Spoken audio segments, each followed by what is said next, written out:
Hello, everyone. Welcome to Fire Talk with Chief Mark McCluskey. I'm your host, Public Safety Information Director Larry Flowers. We will be exploring the calls for service for the month of November. Chief, let's jump right into it. More than 2,200 calls. Yes, back up again. You know, we dropped off a little bit last month, but we're back up to 2,207 calls this month. 1,567 being EMS incidents, 604 were fire rescue incidents, and 36 were working fires. Man, 36 working fires, that's a lot for a month. Yeah, keeping you busy, It's more than one a day. Definitely. Let's start off with a residential fire back in November 10th on Glenwood Drive around 5 a.m. that morning. Yeah, that was a garage fire come in that was attached to the house there about 5 o'clock in the morning. Come in, our crews arrived on the scene, had heavy smoke and flames coming from the garage.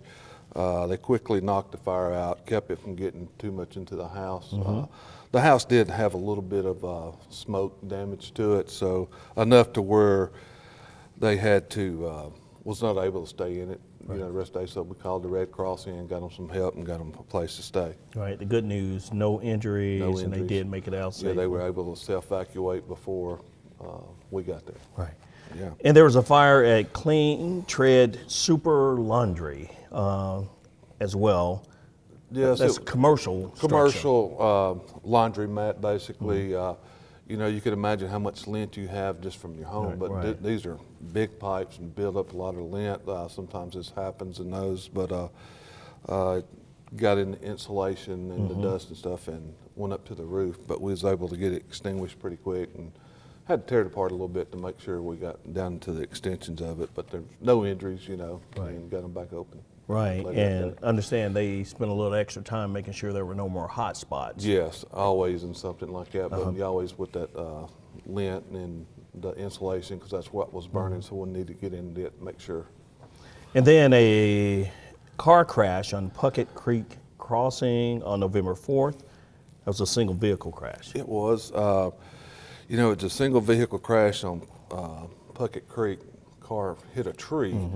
And it's always been, when you have these type of crashes in a residential neighborhood, they have a tendency to be bad because it's usually speed involved. Because normal speed in the neighborhood is 30 miles an hour, but when you have somebody pinned in a car, it makes you wonder what's going on. So the patient was trapped in the car. Of course, while he was in the car, we provided medical care, did our extrication, and got him out, and Rutherford County EMS transported him to the emergency room. Right, non-life-threatening injuries. Non-life-threatening, that is correct. Right. Yes. And then a car fire at Zaxby's on November 25th. Yeah, Zaxby's, they're on Old Fort Parkway, just not sure what caused the fire, but our crews pulled up on the scene, and the engine compartment was, I think, fully involved, and what much we could do for the car, but nobody was injured. Put the car out, and that was it. That's great. Great work by that crew on the scene. And a two-vehicle crash on I-24 near the I-840 interchange. You want to talk about that one, and then I think the next day there was another one. The next day, right there in the same area, the first one we had was two people were trapped in the vehicle. One of the patients was actually in critical condition. We had to extricate them both, got them out. Then the patients were transported by EMS over to the hospital, but the interstate was shut down for a while. That always makes it back up and creates sometimes other accidents. Right, it does. But yeah, it was a pretty bad crash. Like I said, one of them was in critical condition, the other one was just injured. So. And then the next day, the next day, later that night, we had one. This actually was at the 74, and right in that area is where it turns city to county. Okay. I think the county sheriff's department arrived on the scene first, and this car caught fire in the woods after it run off the road. I think one of the county deputies helped get him out of that car. In ladder 9, or ladder 11, that was in their territory. They got there and found the vehicle was fully involved and put the fire out pretty much. And he didn't sustain any life-threatening injuries, but did have a few injuries. And with that car fire being next to that little wooded area, great work by MFRD crews to get it put out so quickly so it didn't spread. Because it was, in that area right there, As a matter of fact, where that car crashed, it was off the interstate. There's a residence behind, and some of that debris went in his backyard. He was telling me about it. Wow. You know, he saw that and saying something. Goodness. Meow. Yeah. Cat rescue. Another cat, man. Got you on that one, didn't Yeah. We've been wearing these cats out, or they wearing us out one. Right, but right. you know, I've used to have a cat myself, so I know how it is. I've had to call him myself. Something got after mine one time, went up a tree. But yeah, we had Jackson Pepper was the one in the picture here. Went down in a storm drain and got the cat and got him out safe. You know. So always good to be able to do that for our citizens here in town when they're having issues, because you know, pets are like family members Right, to a they lot are. of people. They definitely are. They're going to do something. If we didn't go get it, they were. So it's probably best for us. Exactly. Leave it to the professionals there. Yes. And then 11 of your firefighters graduated from a smoke diver class. That was class number 12. Yeah, class number 012. 012. Yes, Yeah.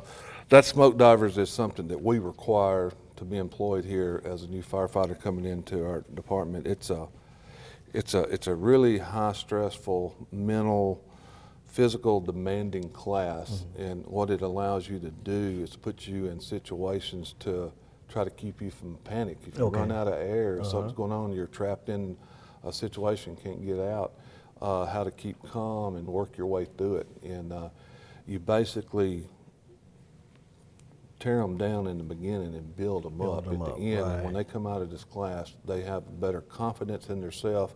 Not only do they have the better confidence, they have the training to remain calm and save themselves in certain situations. So it's a very demanding class. Wow. And our guys do such a good job teaching that. Yes. That we had some firefighters from Lebanon that We also do. went through our class. I think we're probably one of the only departments in the state that requires it as one of our certifications, but a lot of people go through it. It has a high failure rate sometimes. But yes, to run the class efficiently, you need a few more people, and we'll invite other people that want to come do it. So, but yeah, tough class. Wow. And we also had some recent promotions within the department. We did. I think we had 5 of them in November. We had Jim White, 22-year veteran, and Reg McMahon, 6-year veteran. Both of them were promoted to fire inspectors, and will join the fire marshal's team and start doing investigations, routine inspections, plans reviews, and stuff like that. A lot of PR work. Right. Matthew Toomey, Matt, 13 years, was promoted to captain. Okay. And we had Zach Wolliver and Josh Hayes. Zach had 5 years and Josh has got 4, and both of them were promoted to engineers. You know, these guys have earned themselves these spots by putting in to get on our promotion list and done good, and we're glad to have them. Sure. Already working out so far. Exactly. Yeah. And the Exchange Club of Rutherford County named 2 of our firefighters as Firefighter of the Year. That is correct. That was Ryan St. Peter and Dillard Myers. It was named them Firefighters of the Year coming up for this year.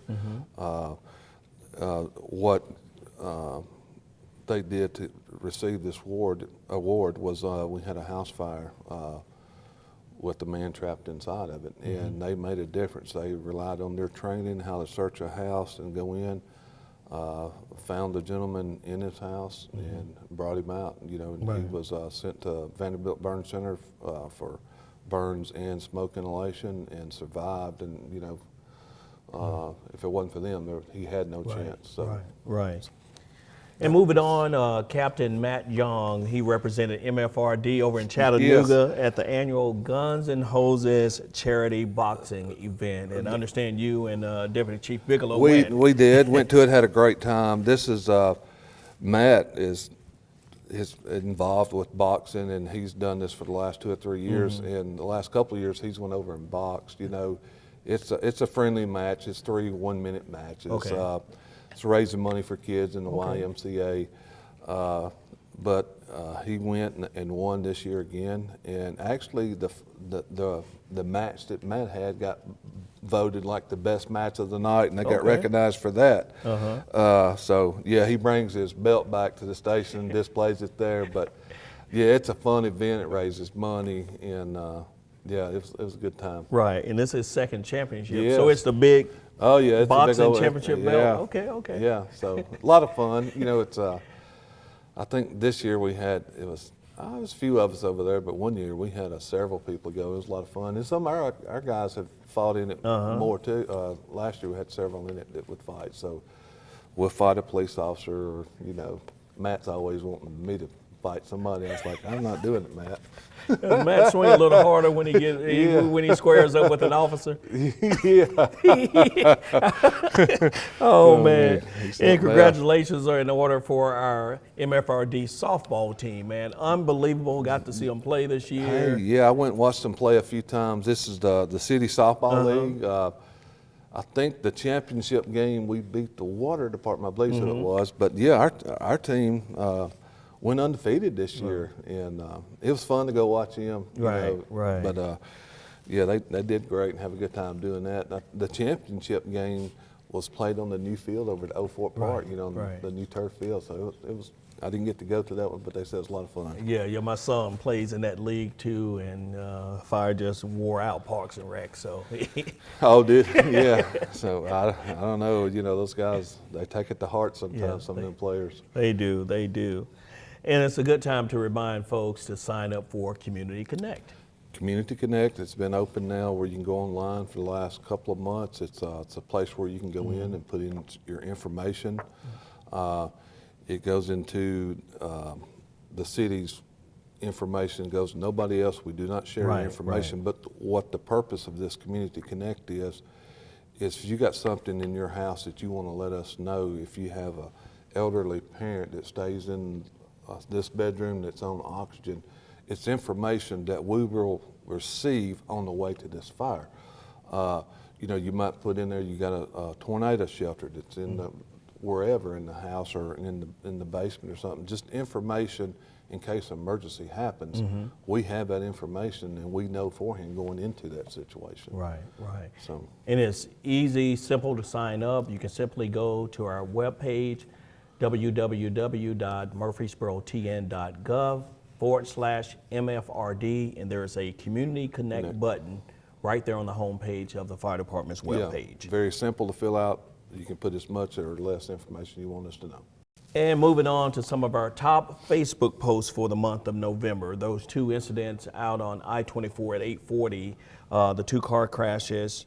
You had 279,492 on one of those crashes, and the one that caught fire, we had 124,562 people to view that one, in addition to a single vehicle accident over there at Puckett Creek Crossing, I should say, 114,523. So it seems like the car crashes were our most viewed on Facebook. Yeah, you know, that's kind of like big news. It's more, I hate to say more exciting than a cat in a dream, but people want to see that. They see the picture of the car burning, you know, on their page, and they have a tendency to visit. But we like to get that information out just like this here. We want people to know what's going on in our community. Exactly.